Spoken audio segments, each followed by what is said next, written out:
Hello everyone, Assalamu Walaikum. How are you all? I hope you are well. Welcome back to my channel in this new video. Today's video, how to add background color of the text box in Google Sheets. So get ready started. At first open the Google Sheets file. Then you can see is the text box.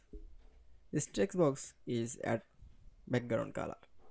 Now click for the double click from the text box. This text box is the add background color. Now going to the fill color option, then choose color. Now click for the save and color option. That's it. Then you show the add background color of the text box in Google Sheets. I hope to enjoy the video.